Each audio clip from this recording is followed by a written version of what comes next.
본문 마태복음 6장 펴 놓으시고 6장이죠. 9절부터 13절까지죠. 우리가 이제 지난주에 일용할 양식까지 했잖아요. 오늘 바로 일용할 양식 다음에 뭐예요? 우리를 위한 기도 두 번째, 죄를 사하시고 시험에 들지 않게 하옵소서 하는 부분을 함께 살펴보겠습니다. 이 말씀을 딱 읽을 때 어떤 느낌이 드세요? 죄를 사하시고 시험에 들지 않게 하옵소서. 이게 어떤 조건으로 이해하거나 설명될 수 있어요. 이웃의 죄를 용서하는 조건으로 하나님께서 우리 죄를 용서하시는 것으로, 그러니까 내가 죄를 사하시고 시험에 들지 않게 하옵소서. 이거는 뒤에 건데 벌써 여기 나왔죠. 이게 죄를 사하고 시험에 들지 않게 하옵소서. 이 기도는 이 죄사함이 뭔가 하는 거예요. 이 죄를 사하시고 시험에 들지 않게 해달라 하는데, 이 죄사함을 받기 위한 기도가 아니다. 그러니까 우리는 이미 뭐한 자들이에요? 죄사함을 받은 자의 신분에서 기도한다라는 것을 알아야 돼요. 이게 어떤 조건이나 또 다시 우리의 어떤 근본적인 죄의 용서를 구하는 기도는 아니다. 그렇게 말할 수 있는 것이요. 이 죄라고 하는 여기에서 쓰여졌던 이 죄는 우리가 보통 생각하는 그 관역을 빗나갔다라고 하는 어떤 죄의 원래 의미 있잖아요. 그죠? 구약에서 말할 때 죄는 관역을 빗나갔다라는 의미로서 하나님의 그 섭리와 원리에서 벗어난 것, 하나님의 길에서 떠나는 것, 그게 이제 죄라고 우리가 이야기를 하잖아요. 근데 본문에서 말하는 죄는 그 원어적 의미는 오히려 그런 의미가 아니라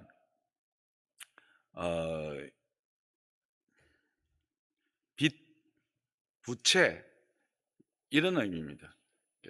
돈을 빌려서 빚을 진 것, 부채를 떠하는 것, 그리고 도덕적 실수나 또는 그것으로 인해 부과된 벌금, 이런 의미를 가지고 있는 과징금, 이런 의미를 가지고 있는 죄입니다. 그래서 이 죄 사함이라고 하는 게 우리의 구원을 위한 죄 사함이 아니라 죄된 세상을 살아가면서 행하는 도덕적 과실이나 실패로 말미암아 주어진 부담을 탕감해 달라는 기도입니다. 그러니까 이게 용서받은 자로서 용서하는 자의 삶을 살 것을 결단하게 하는 기도라고 볼 수가 있습니다. 이 기도의 의미를 조금 더 깊이 알 수 있는 본문이 마태복음 18장 21절에서 35절에 나오는 말씀인데요. 이 말씀은 우리가 좀 많이 들어서 알고 있는 말씀일 겁니다. 베드로가 예수님께 질문하죠. 형제가 내게 몇 번 죄를 범하면 몇 번 용서해야 됩니까? 7번입니까? 이게 베드로가 생각하는 최대치예요. 그죠?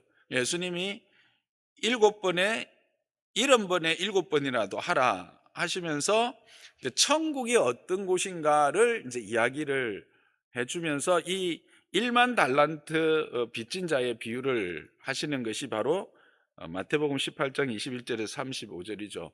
여기서 1만 달란트의 그 가치가 얼마나 되는 줄 아세요? 1달란트가 16년치의 임금입니다. 1달란트는 그 당시 6천 드라크마인데 6천 드라크마는 16년치 임금이에요. 그렇다면 1만 달란트는 16만 년 임금이에요. 계산이 안 되죠. 우리가 뭐 100년 사는 것도 인데 16만 년을 살아서 얻는 임금을 다 합한 게 1만 달란트인 거예요. 이게 비유적이죠. 우리가 도저히 해결할 수 없는 빚입니다. 우리가 도저히 갚을 수 없는 빚을 어, 비유적으로 지금 말씀하신 게 1만 달란트거든요. 그래서 그가 그 1만 달란트를 빚져서 왕 앞에 왔죠. 그래서 돈이 없다고 하니까 종이 어떻게 합니까? 임금이 주인이 어떻게 하죠? 아내와 자녀들 다 팔아서라도 갚으라 합니다. 그랬더니 이제 참아달라고 애원하지요. 그래서 주인이 가엾어서 놓아주면서 뭐까지 없애준 거예요? 빚까지 다 없애준 거예요. 그런데 그 종이 나가다가 누구를 만납니까? 100데나리온 빚진 동료를 만납니다. 여기서 100데나리온은 석 달치 월급입니다. 자, 자기가 지금 탕감받은 거는 얼마예요? 16만 년치 월급이에요. 근데 지금 만난 사람은 몇 달? 석 달치 월급을 자신한테 빚진 거예요. 그래서 붙들어서 멱살을 잡고 빚을 갚아라 했더니 조금 기다려달라, 갚겠다 이랬어요. 그랬더니 그가 어떻게 합니까? 그냥 그 동료를 기다려주거나 참아주지 않고 관청으로 데려가서 그냥 감옥에 가두어 버리는 거죠. 이 광경을 다른 종들이 듣고 매우 딱하게 여겨서 주인에게 그 일을 다 알린 거죠. 당신에게 1만 달란트를 탕감받은 종이 가다가 100데나리온 자기에게 빚진 그 동료를 그렇게 해서 관청에 고발하고 감옥에 보냈습니다. 이랬더니 이 주인이 화가 나가지고 그 1만 달란트 빚진 자를 다시 부르죠. 그래가지고 33절이 핵심이죠. 내가 너를 불쌍히 여긴 것처럼 너도 내 동료를 불쌍히 여겨야 할 것이 아니냐라고 말씀하십니다. 그리고 다시 그도 빚진 것을 다 갚을 때까지 감옥에 가둬라 이렇게 말씀하십니다. 이 말씀도 언뜻 보면 앞에서 제가 말했던 어떤 이웃을 용서하는 것이 하나님께서 우리를 용서하시는 근거가 된다라고 하는 것으로 해석하기 쉽지만 이웃을 용서하는 대가로 하나님께서 우리를 용서하신다고 해석할 수 있는 뜻이 아닙니다. 그렇게 해석할 수 없는 증거는 첫째, 왕이 종의 빚을 탕감해 줄 때 무슨 대가를 요구하고 있습니까? 대가를 요구하지 않습니다. 그냥 측은히 여겨서, 불쌍히 여겨서 일체의 빚을 탕감해 줍니다. 따라서 이 말씀은 우리가 이웃을 용서하는 것이 하나님께서 우리를 용서하는 근거가 된다거나 우리가 이웃을 용서하는 그 용서의 대가로 하나님께서 우리를 용서해 주실 것이다 라고 하는 의미로 해석되는 것은 아니라고 저는 생각합니다. 또한 단순히 용서받은 자 편에서 져야 할 도덕적 의무만을 말하자고 하는 것도 아닙니다. 이 말씀의 의미는 용서받은 자의 삶에 대한 것입니다. 그리고 용서가 뭔가 하는, 하나님이 성경에 말하는 용서가 뭔가 하는 것을 가르치려고 하는 것이죠. 우리는 일반적으로 용서라고 하면 뭐라고 생각합니까? 더 이상 죄에 대하여 책임을 묻지 않고 덮어버리는 것이라 그렇게 생각합니다. 그런데 성경이 말하는 용서는 그런 것이 아니라는 것이죠. 만일 용서가 죄에 대하여 더 이상 묻지 않고 덮어버리는 것이라면 하나님이 1만 달란트 빚진 자를 다시 부를 이유가 있습니까? 없습니까? 없습니다. 책임을 더 이상 묻지 않고 덮어버렸는데 왜 다시 부를 이유가 없죠.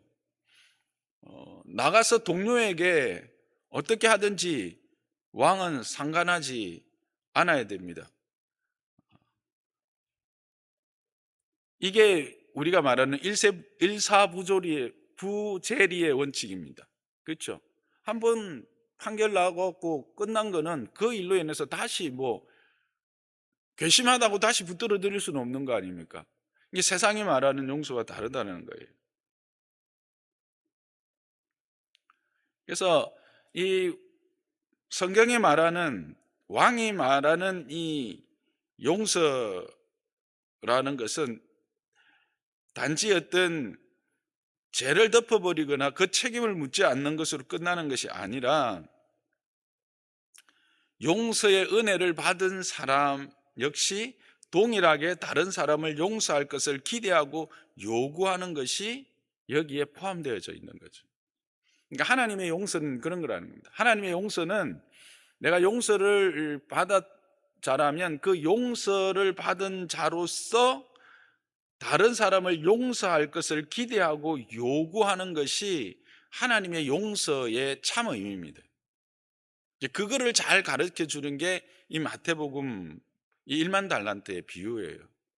우리의 세상의 가치와는 다르다라는 거죠.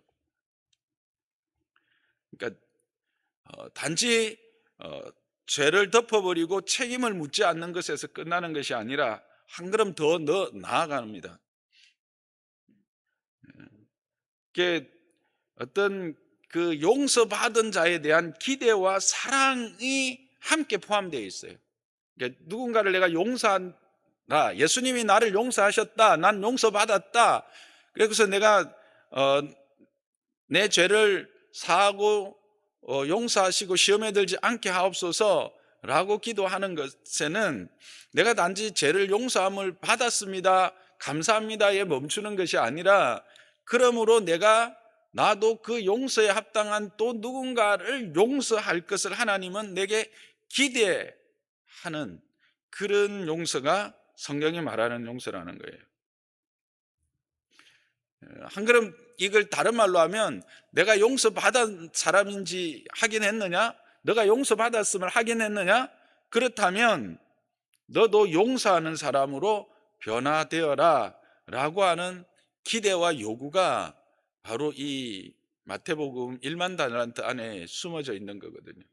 그래서 내 죄를 사하시고 시험에 들지 않게 하옵소서 라고 하는 우리의 기도 역시도 동일한 겁니다. 내가 용서했다, 용서받았다 라고 하는 것은 내가 누군가를 용서하겠습니다, 그래서 그 용서하고 난 이후 그것 때문에 시험에 들지 않도록, 그런 용서 때문에 내가 다시 그런 자리에 들어가지 않도록 나를 긍휼히 여겨달라, 내가 그런 사람이 되겠습니다 라고 하는 어떤 결단이 함께 드려지는 것이죠. 그래서 이 하나님의 용서는 죄된 생활을 하던 자가 오히려 거룩하게 변화되어서 용서하는 자가 되는, 거룩한 자가 되기를 바라는 기대가 하나님의 용서 안에 숨어져 있다라는 것을 우리는 알 수가 있는 겁니다. 더 궁극적으로 이제 나가보면, 하나님이 예수 그리스도로 말미암아 우리를 용서하셨다, 우리를 죄를 사하시고 용서하셨다, 그러니까 테텔레스타이도 값을 치루었다라는 뜻이잖아요. 그죠? 다 이루었다라는 말이 값을 치루었다라는 뜻인데, 이 값을 치루었다는 것은 우리가 치러야 될 값을 하나님이 예수 그리스도를 통해서 대신 치루셨다라는 거잖아요. 그렇게 해서 용서받았다라는 것은 나 역시도 그와 같은 용서를 누군가를 대하여 치러줘야 되는 자로 나를 변화시킨 거예요. 내가 그렇게 되기를 원하시는 것이 그 안에 속해 있는 거죠. 우리는 내가 죄를 용서받았다는 것은 내가 받은 것으로 거기서 끝나는, 내 죄를 예수님께서 값을 치루어 내신 것을 감사하는 것에서 우리는 늘 머물러 있는 거예요. 근데 성경이 말하는 하나님이 원하시는 것은 뭐냐면, 내가 처음에 어떤 존재였느냐, 하나님의 형상으로서의 거룩한 자였잖아요. 하나님의 그 거룩함에 참여한 자인데, 그것이 죄로 말미암아 그 죄의 값으로 내가 그와 같은 거룩함에서 떠나서 연약함, 그래서 상처를 주고 상처를 받는 자로 설 수밖에 없는 자들이었잖아요. 근데 이제 예수 그리스도께서 오셔서 그 죄의 값을 해결해 주셨으므로 이제는 우리는 다시 어디로 돌아가야 되냐면, 그 하나님의 거룩함의 존재, 그 형상의 존재로 회복되는 거예요. 죄인이 되어서 잃어버렸던 그 의로움을 회복하여서 그와 같이 하나님처럼 거룩함을 드러내는 그런 자리로 갈 것을 요구하시는 용서거든요. 그래서 여기서 죄를 사하여 쉬고 시험에 들지 말게 하옵소서라는 것은, 내가 그런 자리에 이제 와 있었던 것을 기억하면서 내가 그런 것에서 사함을 받은 것에서 다시 예전으로 돌아가지 않게 해달라, 그런 회개의 의미가 있는 거죠. 여러분, 이게 우리가 부모가 자녀에게 용서할 때와 똑같습니다. 여러분, 왜 자녀를 향해서 회초리를 듭니까? 왜 자녀를 향해서 여러분은 징계를 하고 또 자녀의 그 잘못을 빌면 용서를 해줍니까? 있던 일을 없이 하자, 이게 용서의 진짜 의미입니까? 아니죠. 그렇게 용서함으로 그 자리에서 한 걸음 더 나아가서 더 성장하고 성숙된 자가 되기를 바라는 부모의 마음이 용서의 근본적인 마음 아닙니까? 이게 우리의 부모의 마음을 그대로 어, 거기에 대입해 보면 이게 무슨 의미인지를 알게 되는 거죠. 그래서 이 하나님의 용서는 죄인이 잃어버린 의롭고 거룩한 모습을 회복하시려는 사랑이 계속되어지는 것으로, 용서가 한 번이 아니라 우리가 한 번 받은 그 용서가 우리 안에서 계속되어지기를 원하는 거죠. 그래서 우리의 빛이 탕감되는 것을 기억하고, 그리고 그 아버지의 뜻에 합당하게 나도 용서하는 자로 살아서 그런 시험, 다시 죄로 말미암는 그런 시험에 들지 않게 해달라라고 하는 의미입니다.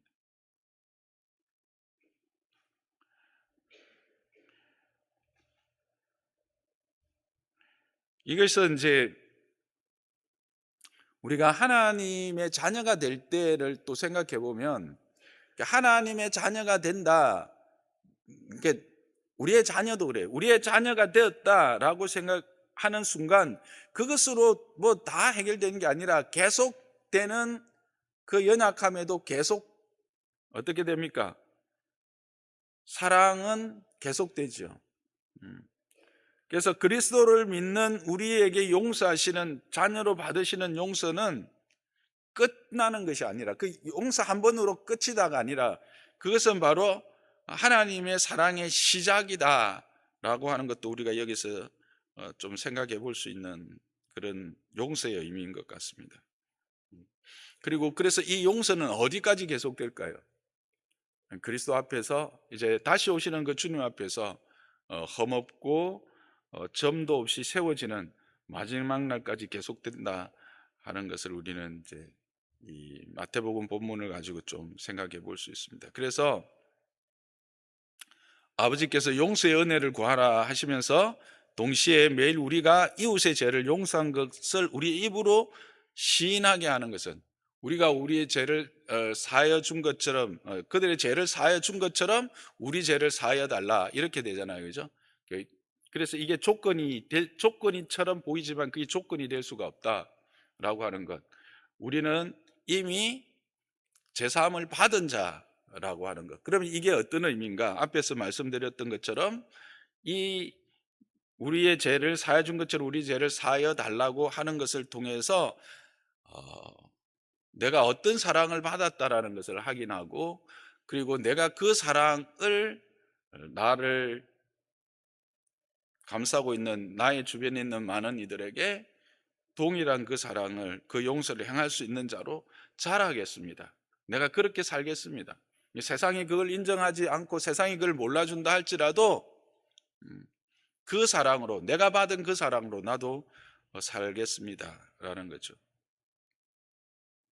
그래서 우리가 우리에게 우리 죄를 죄 지은 자를 사하여 준 것 같이 우리 죄를 사하여 주옵소서라고 기도할 때마다 우리는 우리가 받은 용서를 기억하게 되고 그 용서로 주어진 거룩한 신분과 그 용서가 가지고 있는 기대와 요구를 생각하면서 하나님 앞에 매 순간 서게 되는 것이죠. 그런 의미로서 이 우리가 우리에게 죄 지은 자를 사하여 준 것 같이라고 하는 이 우리 죄를 사하여 주옵소서라고 기도하라고 하는 것입니다. 이어서 우리를 시험에 들게 하지 마시옵고 다만 악에서 구하옵소서, 이 부분을 좀 보기를 원합니다. 우리를 시험에 들게 하지 마시옵고, 이 말은 역으로 뒤집으면 어떤 말이 됩니까? 우리를 시험에 들게 하는 세력이 있다라고 하는 사실이죠. 우리는 늘 시험에 들 수밖에 없고 시험에 들게 하는 환경인데, 특히 그렇게 우리를 시험에 들게 하는 존재가 있다라는 거예요. 그 세력이 뭘까요? 요한복음 8장 44절 한번 볼까요? 시작. 너희는 너희 아비 마귀에게서 났으니 너희 아비의 욕심대로 너희도 행하고자 하느니라. 그는 처음부터 살인한 자요,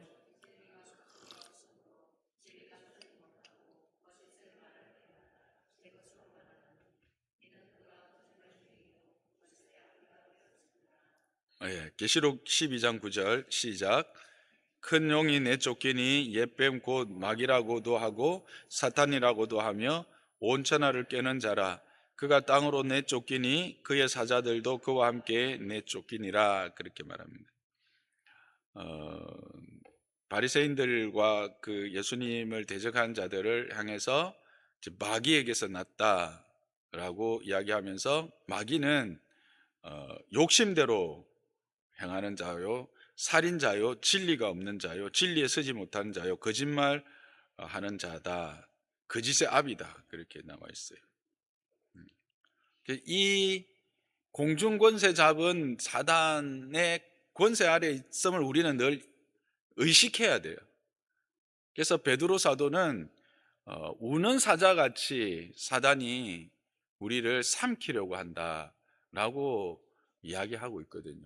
그래서 우리가 시험에 들게 마옵시고, 우리가 우리 죄 지은 자를 사하여 준 것 같이 우리 죄를 사하여 주옵시고 우리를 시험에 들지 말게 하옵소서라고 기도하라는 것은, 늘 우리가 이 사단의 유혹과 그의 그 시험에 들게 하는 여러 가지 환경 안에 있음을 늘 우리는 생각하라는 거예요. 생각하라는. 근데 특히 여기서 제가 요즘이 아니라 늘 생각하는 게 뭐냐면, 우리나라는 거짓말을 너무 가볍게 생각하는 그런 경향이 있어요. 근데요, 여러분, 모든 죄의 출발은 어디에서 출발하는 줄 압니까? 죄는 거짓말에서 출발합니다. 거짓은 거짓의 아비는 사단이에요. 거짓은 죄의 가장 깊은 뿌리입니다. 우리가 뭐 어떤 사람은 백색 거짓말 이렇게 하는데, 그런 미화시킬 것이 아닙니다. 거짓은 모든 악의 출발입니다. 그걸 우린 좀 기억해야 될 것 같아요. 그러므로 이 거짓의 아비와 거짓으로 온 천하를 꿰는 자에게 상킴을 당하지 않게 해달라.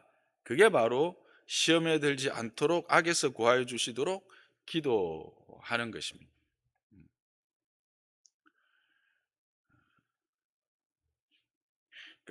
우리 힘과 우리의 능력으로는 이것을 이길 수 없다라는 말이 되죠. 기도하는 것은 뭐예요?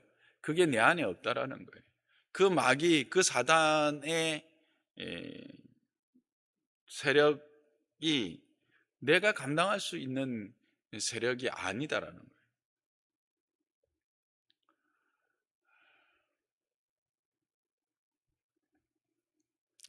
우리는 앞에서 그 하나님의 이제 용서를 기도했잖아요.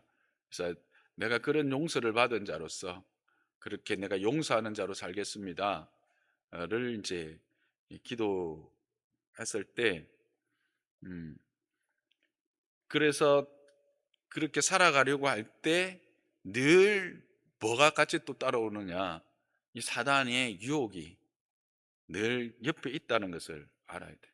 은혜가 풍성할 때 사단의 유혹도 강하다는 사실을 우리는 잊지 말아야 합니다. 그래서 이것을 어,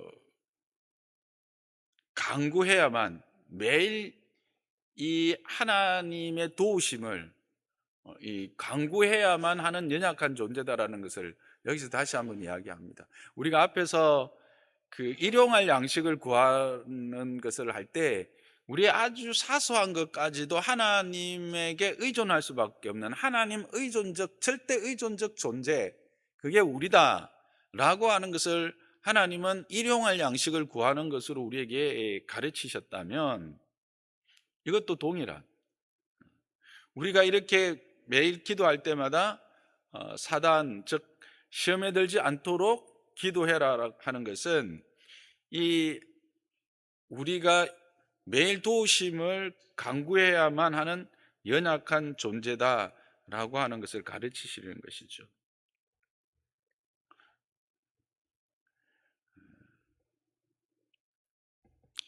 그래서 오직 또 이것은 뭘 우리에게 가르치느냐 하면 기도만이 능력이다라고 하는 것을 우리에게 말씀하시는 겁니다. 여러분, 이스라엘이 광야에서 생존할 수 있었던 근거는 무엇입니까? 그들이 가지고 있는 능력입니까? 자연 환경이었습니까? 아닙니다.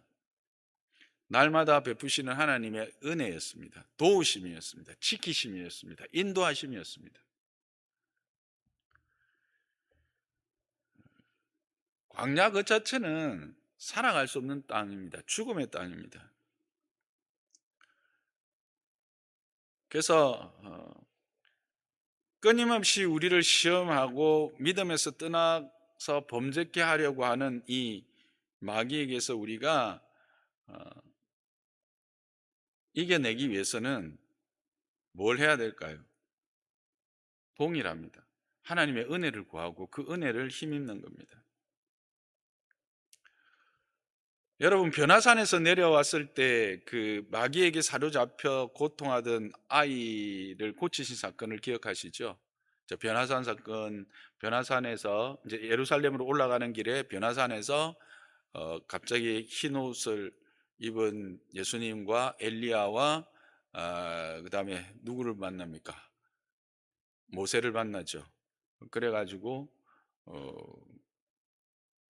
베드로가 여기가 좋사오니 하다가 그냥 한 방 맞고 내려왔는데 밑에서 또 난리가 난 거죠. 밑에 아기가 완전히 태어날 때부터 이렇게 거품을 울면서 자주 쓰러지는 아이가 있었는데 제자들한테 데리고 왔는데 제자들은 고치지 못했습니다. 그래서 예수님이 오니까 이 아이를 좀 고쳐달라 그렇게 하자 예수님이 이제 고치시죠. 고치시고 아이가 이제 온전케 됩니다. 그럴 때 이제 제자들이 가서 묻죠. 아니, 왜 우리는 안 됩니까? 뭐 어떻게 하신 겁니까? 뭐 특별한 뭐 묘책이 있습니까? 이렇게 물었을 때 예수님이 마가복음 9장 29절에 이렇게 말씀하시죠. 함께 읽어봅시다. 시작. 이르시되 기도 외에 다른 것으로는 이런 종류가 나갈 수 없느니라 하시니라. 기도 외에는 악한 영들을 나갈 수 있게 하는 그런 능력이 없다는 거예요. 기도의 능력을 예수님이 분명하게 말씀을 드렸던 거죠. 우리의 부패된 이 영과 육, 그러니까 죄로 이제 부패되었던 우리가 예수 그리스도로 말미암아 새로운 피조물이 되었지만, 그 새로운 피조물이 되었지만 온전하거나 완전하지는 못하잖아요. 그렇죠? 힘을 잃고 연약한 부분들이 많거든요. 신분적으로는 하나님의 자녀요, 거룩한 하나님의 백성으로서 새로운 피조물의 상태가 되었지만, 그 죄와 허물로 우리의 어떤 그 원래 하나님의 형상이 가지고 있던 능력들, 하나님의 형상으로 허락되었던 지혜, 그 다음에 어떤 영적 능력들, 이런 것들은 거의 많이 훼손되고 파괴되었다라는 거예요. 그래서 이런 상태로는 이 사단과 싸울 수가 없어요. 이길 수가 없어요. 쉽게 이야기하면 그들의 유혹이나 술수나 이런 데 휘말리지 않을 수 없고요. 또 우리의 영적 분별력으로 그것들을 온전히 알 수가 없어요. 너무나 교모하기 때문에 어떨 때는. 그리고 너무 달콤해요. 솔직히 말하면 우리의 옛사람이 넘어가기에 너무 달콤하고 너무 그게 그럴싸하거든요, 실제로. 그리고 솔직히 어떤 그때 경험해 봤을 때 그게 줬던 기쁨이나 즐거움이 전혀 없었던 건 아니거든. 그러니까 넘어가게 돼 있는 거죠. 그게 뭐예요? 로마서 1장 29절에 보면 불의, 추악, 탐욕, 악의각, 사기, 살인, 분쟁, 사기, 악독, 수근수근, 비방함, 하나님을 미워하는 자, 능욕, 교만, 자랑, 악을 도모함, 부모를 거역함, 우매함, 배약함, 무정함, 무자비함, 이런 것들. 근데 이런 것들이 이렇게 적어 놓으니까 이게 우리가 상관할 수 없는 것들이라 생각하지만, 이것들을 통해서 우리의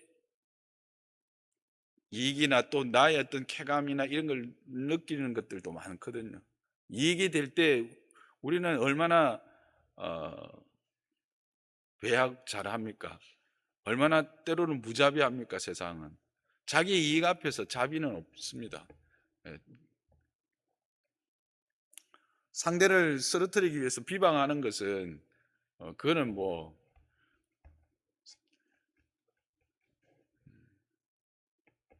우리의 시각으로 보면 그렇지만, 이것들이 세상적 어떤 목적을 달성하기 위한 방편으로 얼마나 많이 이용되고 있는지 몰라요.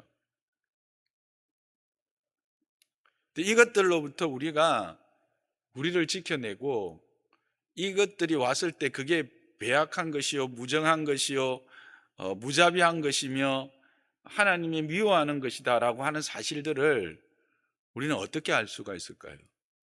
우리 힘으로는 알 수가 없는 거예요. 성령의 도우심이 필요하거든요. 근데 그 성령의 도우심을, 성령의 능력을 힘입는 것은 뭐다? 기도밖에 없다라는 거죠. 그래서 우리를 죄에서 사시고 시험에 들지 않도록 해달라고 기도하는 것은 성령의 도움을 구하는 것이요, 내게 그런 능력이 없음으로 인해서 하나님을 의뢰하는 것으로 우리는 볼 수가 있는 겁니다.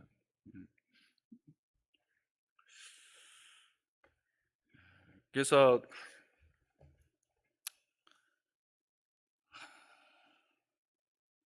기도는 그 능력을 얻는 도구가 아니라 하나님이 예수 안에서 이미 우리에게 주신 능력을 깨닫게 하는 것이다 라고 박영선 목사님이 이야기를 하셨어요.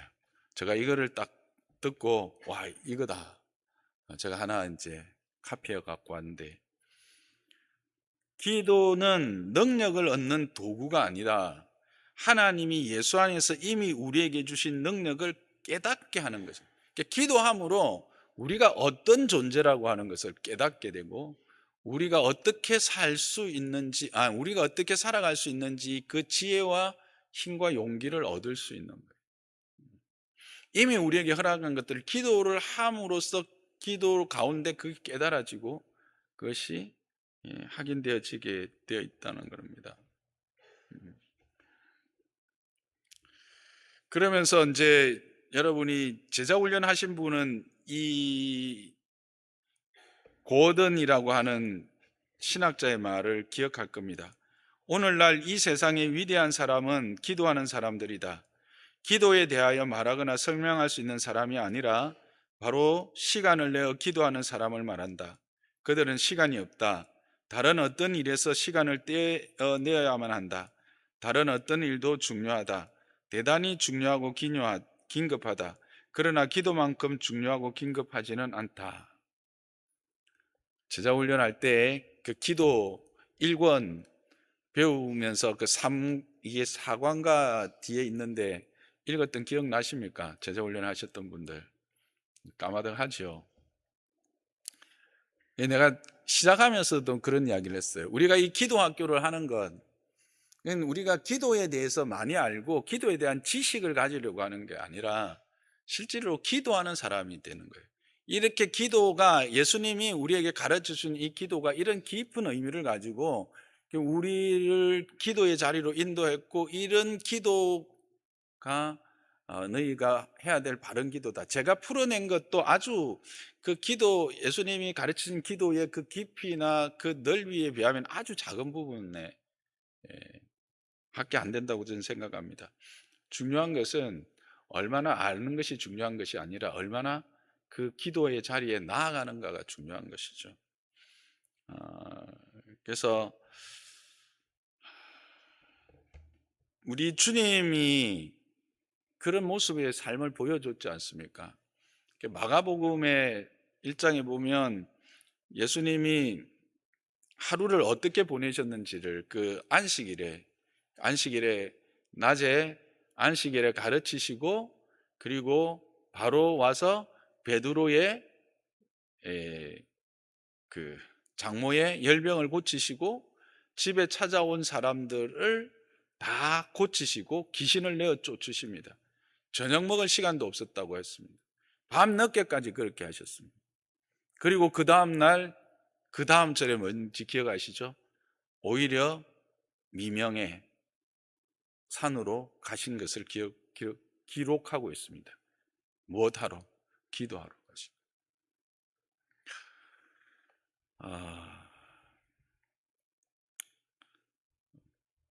말씀을 정리하겠습니다. 우리가 우리의 죄를 다시 합시다.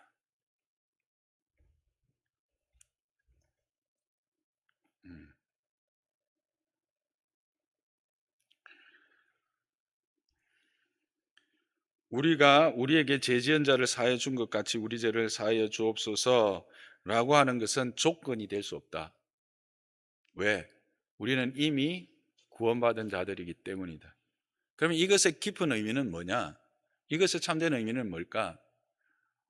용서가 의미하는 성경적 의미를 깨달아야 되는, 1만 달란트 비유를 통해서 성경이 말하는 용서는 단지 지나간 일을 덮어두고 없던 일로 하는 것이 아니라 그 용서를 통해서 내가 용서하는 자가 되기를, 그렇게 거룩한 자리에 서기를 바라는, 그것이 성경적 용서의 참된 의미다. 그래서 내가 매일매일 우리가 우리에게 죄 지은 자를 사하여 준 것 같이 우리 죄를 사하여 주옵소서라고 고백하는 우리는 그렇게 그 매일매일의 삶에 용서받은 자로서의 감사를 기억하고 또 누군가를 용서할 수 있는 자의 자리에 서야 된다라고, 또 그렇게 하겠다라고 하는 결단이다 하는 걸 우리는 잊지 말아야 할 것입니다. 또한 시험에 들지 말게 해달라고 하는 기도는 늘 우리 안에, 우리 주변에 나를 시험하고 넘어뜨리려고 하는 존재가 있다는 것을 늘 의식하고, 그것으로부터 나를 이기고 지켜낼 수 있는 방법은 내게서 나오는 것이 아니라 하나님께 있다. 그래서 엎드리는 것밖에 없다. 기도할 수밖에 없다라고 하는 것을 우리에게 말씀해 주고 있습니다. 그래서 저와 여러분이 기도에 대해서 말하는 자가 아니라 기도하는 자가 되기를 주님의 이름으로 부탁합니다. 그래서 어떻게 기도할 것인가? 거기에 대해서는 여러분 팀 켈러의 책을 참조하시기를 바랍니다. 팀 켈러의 책 263페이지 이하에 보면 어떻게 기도할 것인가에 대해서 아주 자세하게 잘 나와 있습니다. 책 다 읽으셨죠, 이제? 예. 그래서 그걸 참조하셔서 여러분만의 기도 계획을 세우십시오. 기도 계획에서 가장 중요한 것은 시간을 정하는 겁니다. 그 다음에 장소를 정하는 겁니다. 방해받지 않는 시간과 방해받지 않는 장소입니다. 이 두 가지를 하시고 또 조금 더 깊은 기도가 되기 위해서는 말씀을 먼저 묵상하고 말씀을 바탕으로 한 기도, 그리고 기도의 내용에는 하나님의 부름과 또 하나님의 나라를 위한 기도와 우리의 자신을 위한 기도를 함께 해 나갈 때 우리의 기도를 더욱더 풍성해질 것이라고 생각합니다.